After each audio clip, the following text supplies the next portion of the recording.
That's bhbanco.org. And whatever, I know people, you can't come into to the hearings and stuff like that, but you can help in other ways. We need your support. We need you doing things. And we need everybody on guard doing what they need to do. Because there's so many, remember this, there's more of us than them.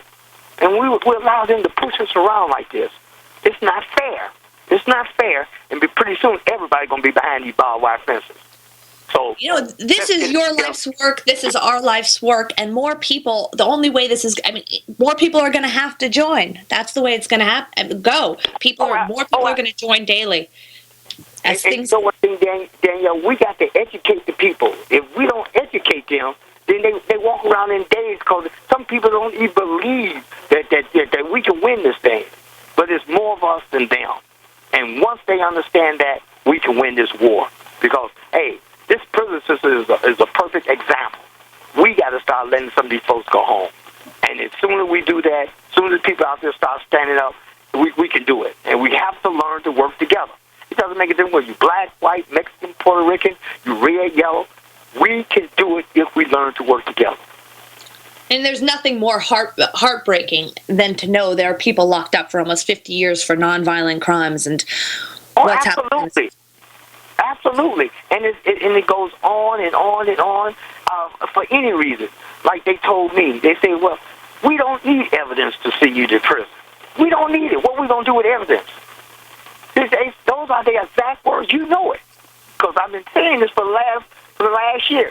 They said these things. They said that we don't need evidence. What are we going to do with evidence? And the point is, people out there have to know this. There's nobody exempt from this. You see, people think, but it never happened to me. Well, who would believe that I would be in prison? Stuff like that. But exactly. I'm here, and we got to make the best of it. Yeah, they don't need evidence when it applies to African Americans or poor white people, mostly African Americans. I don't do drugs, but if I was caught with drugs, I wouldn't go to jail. Whereas somebody my age who is African American would be put in jail for as long as the law would allow. It's ridiculous.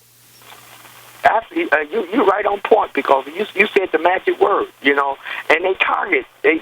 You have 1 minute remaining. I only got 1 minute left. Danielle, first of all, I want to thank you for having me on your show. It's a privilege and an honor, and people all around the world will hear about this. And here's what I want to say. Don't forget about April 24th. We're having a boycott of all Whirlpool products. I want everybody to go to a store that sells Whirlpool products, and we're going to carry a sign. We got 22 states where people are going to be picking in, and also in some of the other countries around the world that we're going to send people that they're going to be able to do something. So we want to make sure that we're doing what we need to do. And listen, it's getting close to that time, but it's time for the transfer. Those of you who are out there who want to help, just go to bhbanco.org. That's bhbanco.org. And Danielle, thank you so much for having me on your show. You tell Webster I love him. And I will be back next week, same time, same station, and giving you an update on what's going on. We all love you too, Reverend Pinckney, and we're not going anywhere. Thank you for using Global Tellink. Well, that was Reverend Pinckney. You can make a donation to bhbanco.org. The family needs it. We found out a terrible statistic that they take away this government takes away your Social Security check if you're incarcerated, even if you're pending trial. So Dorothy, the family needs help right now, and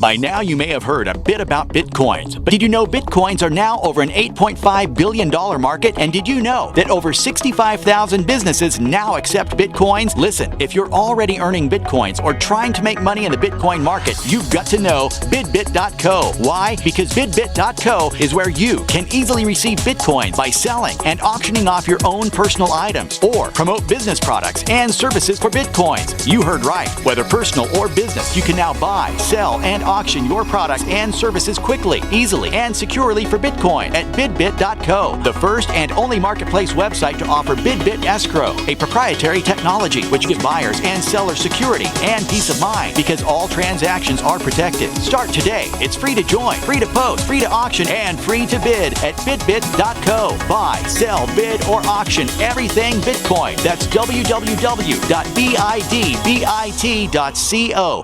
Bidbit.co. On the average, Americans work between 45 to 50 years hoping to build up enough wealth to retire and live out their golden years. Unfortunately, with taxation, the rising cost of food, energy, housing, and medical, many retirees are forced to live below the poverty line. Is this a flaw of free enterprise, or is our monetary unit we call the Federal Reserve Note forcing us into perpetual debt, ensuring inflation and higher taxes? These questions and more can be answered by reading G. Edward Griffin's book, The Creature from Jekyll Island. Congressman Ron Paul states it's what every American needs to know about central bank power. A gripping adventure into the secret world of international banking cartel. Hi, this is Ted Anderson. I will give a silver dollar from the early 1900s to anyone who purchases this book. Call 1-800-686-2237 and order a copy today. It's critical that the public be made aware of the system. Call and order your copy today at 1-800-686-2237. That's 1-800-686-2237.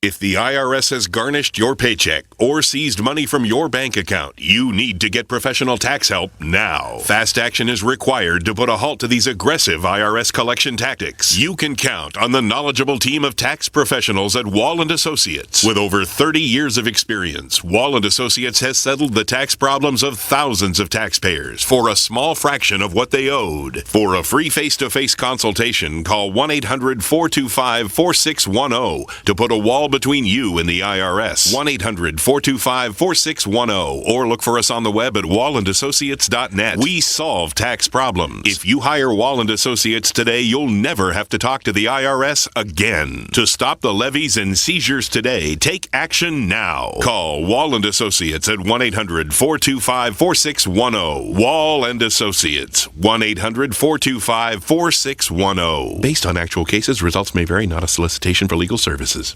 So we decided to upgrade the look of our home. You know, improve the curb appeal. We decided to add the look of stone to the exterior. We really like the stacked stone look. Yeah, but when I checked into the price, it was ridiculous. No way could we afford it. Then a friend told me about Genstone. Genstone. Genstone comes in lightweight panels made of polyurethane. They've actually engineered the hassle out of installation. No mortar, no mesh. It was easy. Even I could do it. We just screwed the panels to the wall and it looks like stone. I mean, it really looks like stone. Yeah, from the box to the wall in minutes. We love the look of our home now. And Genstone is durable, comes with a 25-year warranty, and offers additional R value for insulation. If you want the look of stone at a price you can afford, call Genstone at 855-955-STONE. Trust me, you'll save money. And you'll love the look. 855-955-STONE. That's 855-955-7866. Not just an alternative to the mainstream media. We're the premier independent talk radio network. We are G's.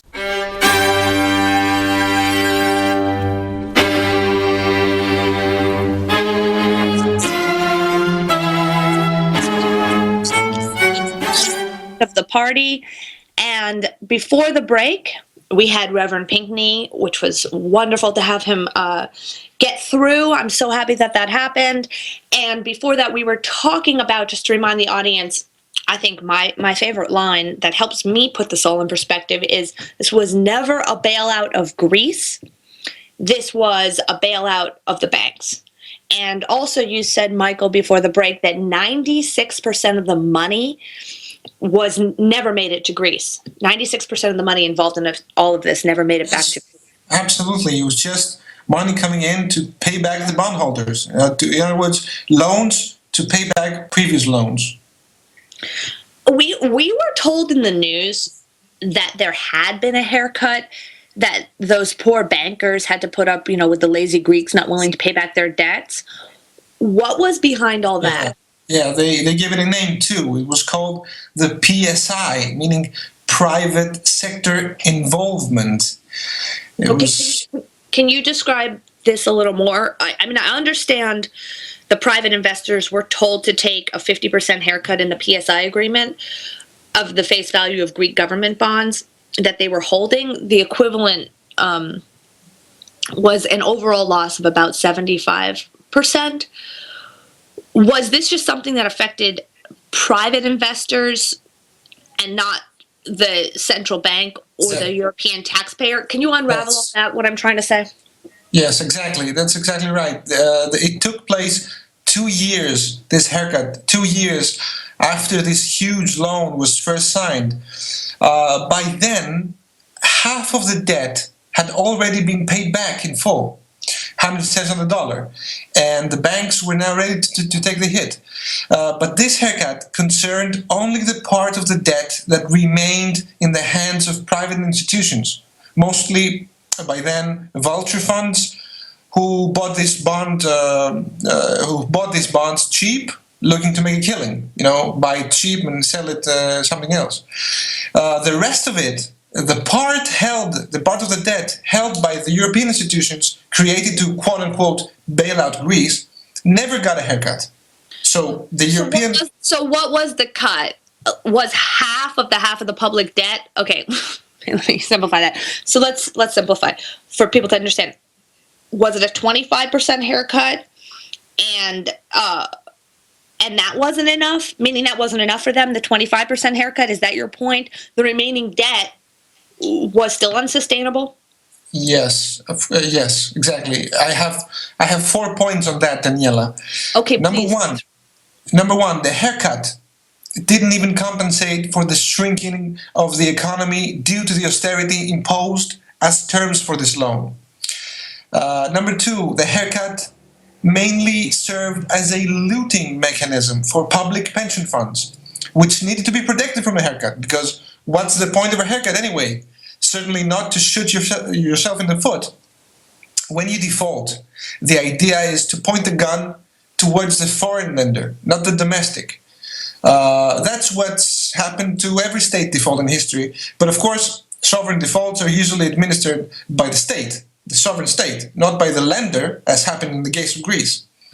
Number three, the haircut was accompanied by yet another huge loan, a big part of which was the funds needed to recapitalize the Greek banks hit by the haircut.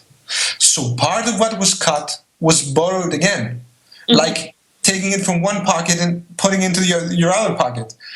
And number four, the haircut came with yet another round of austerity, further shrinking the economy that will be called upon to pay back both the new debts and the old ones. Okay, so those are their points. I mean, the main point is that austerity is self-defeating and doesn't work, and that Greece was never bailed out anyway. We talked about it above. I mean, austerity actually decreases an economic recovery because so many minute factors of the economy are included in government spending, education, roads, social safety nets, not to mention the economic factors coming from political decisions. When those are cut so drastically, and like it harms the people who are the real basis of a strong economy, regardless of the value of the people builds the value, and the value of the infrastructure builds the value of the economy. So regardless of whether they are in the public or private sector, and the Greek situation is emblematic of this fact. Is that what you're saying? Yes. Let me give you the simple facts, Daniela. Okay. Greece entered the crisis with a debt-to-GDP ratio of 110% and around 10% unemployment. It was put through a program to supposedly tackle the debt issue, the 110% debt-to-GDP ratio debt issue. Well, 5 years and several thousand suicides later, unemployment stands at 30%, from 10 to 30, and debt to GDP is at 180%, having been haircut, for crying out loud. So, to sum up the basics, Greece was never bailed out, the European banks were, and the haircut caused more problems than it solved because it wasn't really a haircut. It was a looting of Social Security and public pension funds that are mandated by law to invest in government bonds, the deposits in government bonds. Okay. So what's going on now? Let's wrap up this last segment, and then I have to take a few guests. But what